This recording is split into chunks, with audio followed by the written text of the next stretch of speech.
Hey, baby. Yeah. Welcome to Pulling Shots. I am Sam, and Gary, yeah. this is Gary. Yeah. And today we are talking about working on your business, not just in your business. Oh, boy. When it Right. comes to coffee shops, kind of what are your thoughts on that? Working on your Just when you hear business. that. Working on your business. Well, you got to do both. Well, you got to work on your business. I'm going back 30 years now. You got to work on your business to set up the perfect model you want.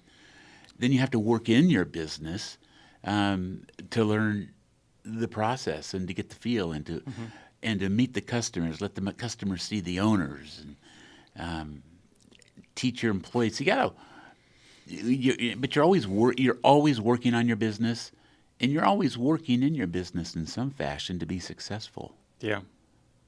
Yeah. I just know when people say that it's usually pertaining to working, just being the guy that's just there, the business, like some people call it the treadmill stage, where you're running, but then if you leave, it just stops. Everything just comes to a halt. Um, It can. That is, if you're not delegating properly yeah, and you want to assume full responsibility, then that's what you will experience. But you have to bring sharp people along yeah, for the ride. yeah, Yeah, and once you start doing that, it becomes more fun than ever. yeah. I do think it is I mean, it's kind of hard. Coffee shops are a little different, I think, In what um, way? in that the owner typically, I think the coffee shop owner doesn't. Maybe it was like a dream, or Yeah. it's a passionate thing that they were involved in, and then they Mm. start with a coffee shop, and then there's just so many things to learn that you do need to learn. Yeah. Where I don't think you like working on your business is getting out of the day to day stuff, get an overhead view, see Okay. how to move it along, but you also need to be in it. Like, I think we know some coffee shops where the owner is kind of running things, but isn't there day to day, Yeah. Yeah. or isn't the barista in the Mm. mornings. And then I do know some that the owner is there all the time. What do you like to see? I do like seeing the owner. I do too. Um, I think that's and important, especially when you only have a one person or a yeah, one one shop. store, Yeah, and the owner needs to be there. If you have one store, the owner needs to be there. yeah. So I think there is definitely a kind of a gray line of this is when it is time to start getting an overhead view, and this is like up to that point. Because another thing is like you just need cash flow to start too. Well, you do, and it just Um, depends on. I think you start knowing when it's time to move on. If the store can generate enough volume that you feel comfortable it being successful if you're not there. yeah. And that's a big thing. And when we were starting stores 35 years ago, 34 years ago, this month we opened Hmm. up our first store. Yeah. 34, 1992, 91. 91. Yeah. Yeah, 34 years ago. That's crazy. But it was location. At that point, there were lots of locations and available, and so we hopped on 3 locations right away. Hmm. And within 3 years, we had 3 stores Yeah. because the locations surfaced. That wouldn't happen today. I haven't seen No. that happen today. And all 3 of those locations are still operating 35 years, 30, Yeah. 34 and 31 years later. Yeah. Yeah. That's yeah. You don't really see that. You don't see a No. location that's too good to pass up. Yeah. So that's Um, what we had. We weren't looking to expand, yeah. but we had realtors that came to us and said, "Hey, this location just became available," and we hopped on it. I think our second location Yeah. was a kiosk in the Kaleidoscope. Yeah. So I took off the very next day up to Minneapolis and looked for kiosks in Skywalk systems, and Yeah. so Yeah. How did that work? Like, because in the first shop, it was just you. Oh, yeah. Yeah, it was me. We What was it? started on a whim, but we were already in business, so we put the coffee house next door. Yeah. And we had a floral business, and Colleen was, she was a great designer. We had a team of designers. They just kept me around to clean up waste and answer the phone. So I had to do something else, so that's how we got in the coffee business. Yeah. Um, because how much were you working the first days? Were you the only barista? I was barista number one, Yeah. and we were slamming it. Yeah. Because we were the first coffee house in the Des Moines Metro, according to the Des Moines Register, and so we had no idea what we were doing, except everybody wanted to see what a coffee house looked like Yeah. because they've heard of Starbucks around the country. So we were really busy. I think those early days, we were, oh my word, we were. And I was by myself, and then I'd call up a floral designer in the back to help me when I got busy. Usually it was Colleen, and we were doing over $1,000 every day, and it was just me by myself. And the prices weren't what they were today. I Yeah, think that'd be. 8-ounce coffee was 95 cents. Yeah. That's probably 4 or 5x what it would be now. I don't know. The prices certainly have changed, but That's crazy. I got pretty good. I got so good. I started developing carpal tunnel Yeah. about the same time we were going to roll out our next store, and so Yeah. Those puck presses and automatic dosers, weren't around at that time. oh, it was bad. It was bad. Yeah. So when you had store three, like obviously you couldn't be everywhere at once. No, Did you no. work in the business? I always At that worked in point? the business, and I invested everything I had into the managers, and we rolled out because we were building out the stores really cheap. Our first two stores, I think our first store we built out under $50,000, and the second store we built out under $100,000. And then our third store, we had nice builds, all new equipment. And our third store, I think, if I had to look back, I don't even want to guess, but it was a little more. Yeah. Yeah, probably. But being location driven, and we were healthy, we had a business that was already profitable. And so I was able to push all my chips in. That's a big part of the success of a business is Yeah. a lot of times somebody wants to own a coffee house, but they don't want to run it. They just want to have it, and they want to keep their job, and they want to manage it from the outside. Yeah. That's a recipe for failure. I've seen it happen over and over again. Yeah. Yeah. Have you seen that? Of anybody? You might Yeah. not, but I know of some, and I know some I know there's some investor group things with coffee shops. yeah. I'm not in people. Yeah, and I know of some situations where someone maybe owns the coffee shop, but doesn't work it, doesn't even live in the town. They just pay someone to pretty much manage it. Is but, that particular store, is it doing well, or do you? I mean, I'm not really sure. It doesn't seem sustainable, I guess. But it seems like the turnover, because the manager at that point is the owner, and the owner is an investor, Yeah. which just kind of takes. Then how do you top down? How do you create like a culture? Like if you're, I don't know, it just one more step to do everything. I Yeah. feel like. Well, we're talking about small business. We're Yeah. talking about starting a mom and pop operation. Yeah. And I think, I remember early on, before we even went into business, going back 40 years, a friend of mine, he had retail malls, and we were looking at going into a retail mall with our florist. And, I asked Eric, why is this is a Christian bookstore?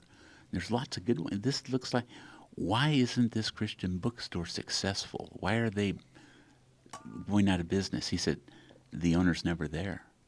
And that's why. And I just never forgot that. Yeah.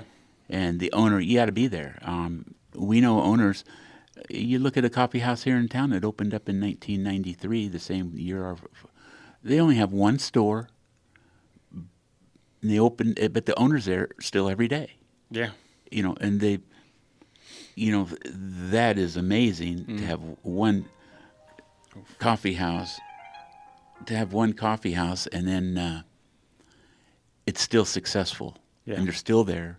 Mm-hmm. But the owner pushed in all her chips at the beginning and said, "I'm going to run and operate this thing and be successful. I'm not interested in 2 stores." Mm-hmm. But she's doing a really good job with one. Yeah, and I think if you know that on the front end, because that would be in this context. Oh my gosh, I am so sorry. It's a spam.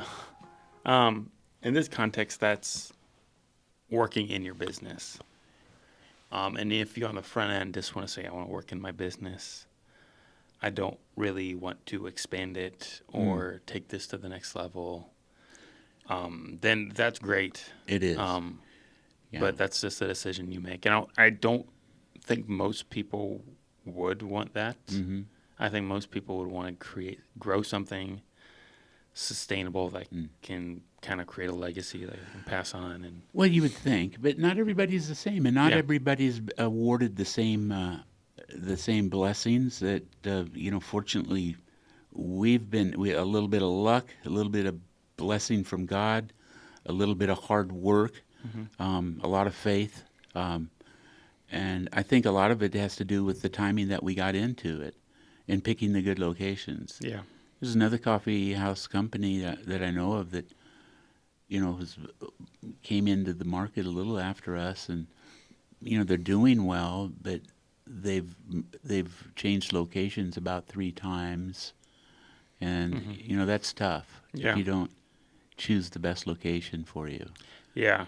And I know another local guy, and he closes up at 2 and picks his kids up from school at 2:30, Mm-hmm. and that's just all he wants. He's Maybe, not trying is to. it working for him? Yeah. That's the meat of the day. Open to 2. Yeah. The And- rest of it's just filling a shift. Yeah. But, And- when we were open before COVID, and maybe 5-10 years before COVID, we were open on 6 a.m. to 9 p.m. Yeah, 10. and then week- 11 on 11. weekends. Yeah. And that slowly, I think that whole craft beer thing Yeah. changed how people want to spend their evenings, and so think we so. slowly now we open 6 to 6, Yeah. and it's good business. We're still growing, Yeah. so we're thankful for that. Mm-hmm. Yeah, that's crazy to think back. But we opened But, up we opened up at a time. We opened our stores up in a time when there was a hot demand for it, and being on the front end, it's a lot of hard work. But you're a step ahead of the rest in some respect. Just like Starbucks was ahead with their marketing and rollout when they opened up 10,000 stores from 1995 until 2005. They opened up 10,000 stores. That's 3 a day. Well, you look at 7 Brew, I think their projected store openings for this year, 2025, and they're probably one of the most aggressive companies rolling stores out. It's under 500 stores for 2025, way under 500. But they're franchising too. I think I think they had 14 expected company-owned stores this year, and maybe 280 franchise stores. Yeah. So, but it's different. We got in early, so it was a little more fortunate. Yeah. We just can't. We'd open another store up right now if we had a location. Yeah, it's just it's kind of tough to find. Yeah, the Somewhere realtors really- calling us all the time, but it's just Mm-hmm. we can't build out a $3.5 million dollar store. We tried to look at that. Yeah. it's- Numbers just. It was almost embarrassing that we tried to look at it. Yeah, that's $3.5 million is what Starbucks pays to roll out a brand new standalone box store. Yeah. What do you call it when you're out in front of them in a parking lot? You build a I can't think of the name of that I store. don't know. Yeah, they build a I know what you're talking standalone about. brick and mortar, like Yeah. in front of a mall or big grocery store. Yeah. Yeah. Well, I mean, going back, what mistakes did you make when you first tried to step back? Oh, it's trying to Store two to two, three. stepping back in, overcorrecting myself, Yeah. stepping back in. I just, it was hard. You bite your lip really hard when something's getting done differently than you, even Hmm. though it might be better. It still wasn't the way you did it. But some people tie their shoes left-handed too, and that might Yeah. bother you. I think that was probably the biggest thing for me. Yeah. People do stuff differently. Yeah. And And then as the baristas got to be better than me, yeah. I don't think I was ever really good, but the baristas got to be better than me pretty quick. Yeah. And so it was easy to step back because I'm fairly good with people. So communicating and working with managers. And, I just sunk all my time into working with managers. Yeah. Yeah. Managers keeping up with them, being on good terms with all of them. That's Well, it is. And sometimes you're not, and you can have, and it's sad, but this is true. I've had some managers that, it's almost like, I wasn't connecting with them, and the manager was connecting with the employees. Kind of building an alliance with the rest of the employees on a way to run the store that wasn't the way I wanted to, and hmm. that's always tough. And then you just you miss some cues on the front end, but you got to be really good at managing managers if you want to expand to a second, third, fourth, fifth location, which is what we've done. Yeah. Yeah. I guess to go off of that, when you did step back, what surprised you the most about how your team handled things? Surprised me the most. I was surprised at being. I was surprised at the productivity certain managers could produce better than I ever could, Yeah. and they were better managers than I ever was, and that surprised me because you always think that nobody can do something better than you, but watching some of my managers over the years, some of them were really good. Some of the managers, and some of them were really smart. Yeah. Several of our college professors, doctors. I mean, they were really, really smart people, and they just had great customer skills. That they could. It's like, can I come and work for you? You're a better business operator than I could ever be. Yeah. When you get those people that can do it better than you can, you really want to. And I'm still friends with them. I'm Yeah. going back 30 years. Well, look, we have one of our customer, one of my our early employees is a professor now at a university here in Iowa, Hmm. and her son is going to Drake Yeah. and wants to be a barista for us. Yeah. That's And I pretty said, there's full so circle. much solid DNA and that going on in that family that it'd be a no-brainer if we have availability to bring that young man on board. Yeah. That'd be pretty cool. Yeah. Full circle. Yeah. Honored Second that generation. that she sent Yeah. he said she would want her son to work under the same kind of a team that she worked for. Yeah. Well, to kind of wrap it up, if there was an owner out there who they're maybe a year or two in, and they're just spinning their wheels, working every day, what advice would you give to them? Oh, well, it's a tough question, Sam, because it depends on their cash flow. Yeah. At the end of the day, you either got to pull the plug, or you go get, call us. I'd give free counsel to anybody Who's trying to go through that? who's trying to make those decisions. I'd drop Yeah. out. But if your revenue stream doesn't financially allow you to reach out for a second location, you're stuck. And before you're able, you need to go to the bank and say, and talk to your banker and your accountant. And I've even had my banker and my accountant together at the same meeting and just tell them my plans. Mm-hmm. Here's what I want to do. Are we, according to your skill sets with accounting and lending, do you think we're ready if I start looking for the right location? Yeah. That is what it's going to take. Mm-hmm. You might Yeah. have the desire, but you might be running a business that should close. Yeah. I will say, I think one thing that probably coincides with that a lot is like they see the big guys who have all these drinks, they're following all the trends. They have a full food breakfast, lunch Yeah. menu, and I think some people get really involved in that, Yeah. and then you don't realize just those pennies add up every day. Mm. Like you bring on the whole breakfast menu, Mm. and then you have to have a cook there to cook that, and then Yeah. I mean, if you were just like, I don't know, if you weren't very busy and you're trying to get all this, if you just went down to you have an espresso machine and coffee and just do the best you can with that.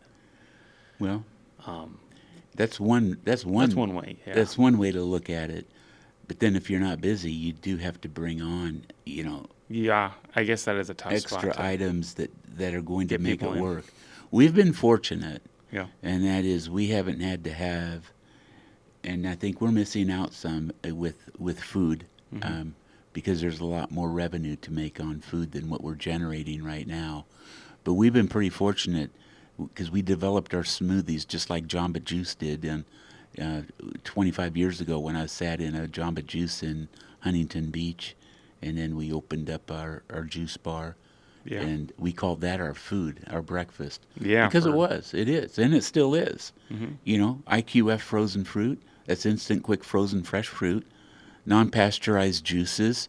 You can get it non-dairy, and the sweetener comes from, the apple juice has a lot of sweetener in it, natural. A natural energy drink. It's just, you see all that food in the blender, and Yeah. then it's turned into a liquid. It goes down a straw. That's breakfast. Mhm. And so that's where we generated, and that should be called. That's our breakfast menu right there over the years, and now we're trying to put in sandwiches. And is that going for us? Yeah. Okay. Okay. Yeah. Are the numbers going up with sandwiches at our Mhm. stores? Yeah. But yeah, I mean, I think if there's someone out there trying to, I think first, I think having some sort of understanding. Do you want to grow? Do you want to make something sustainable, or do you just want a coffee shop? Like Mm-hmm. if you can just work at a coffee shop 6-7 hours a day, Yeah. 6 days a week, and that just makes it for you. Mm-hmm. That's good for some people, but if they want to really grow and expand something, they have to kind of make some harder decisions, maybe put in a little more time, and Yeah. Um, Well, but yeah, I don't know if you have any closing thoughts on that. Working in, I think getting a lot of can't be scared to ask for advice. yeah, Getting advice and consulting. yeah, Asking your customers what they think, and asking the best relationship you'll ever have is with your banker and your financial team, yeah, and consult with them on your next decisions and the desires of your heart.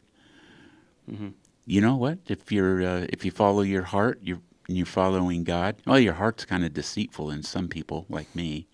But if you follow God and trust Him on things, it's a lot better, a lot better chances, I think, for us anyway. Depends on if you're a person of faith. hmm You got to believe in something bigger than yourself. In my case, to accomplish what I feel is going out there. hmm And we've had a few good windows of opportunity where, just felt in my heart it was right for this transition, and my heart I feel is connected, and I get a lot of pastoral advice. We dedicated all of our stores to God right after we opened them, and we sought godly counsel before making decisions. And not, if you don't have godly counsel, get wise counsel. as well on what you want to do in your future. Mm-hmm. There's lots of people that have been down the road that you're trying to journey, and can take some of the bumps, or at least make the bumps a little softer. Bumps sharpen you, so you got to feel them. Mm-hmm. But some bumps can jam you up pretty good. And if you get wise counsel to help to keep you away from jamming everything up tight, that's a good way to go. Yeah. Hey, thanks for Nice. having me on today. Yeah. No problem. Yeah. Cool. Are we ready? Are we done? I think so, yeah. Thanks, Kirk. Hey, Kirk. Yeah. You're doing good. Signing off from Pulling Shots. Oh, yeah. How many minutes? Center camera died, so we don't have a wide shot to end off on. Oh, that's all good. Sorry about that, guys. Well, at least the camera on me was on. Yeah. Oh, nice.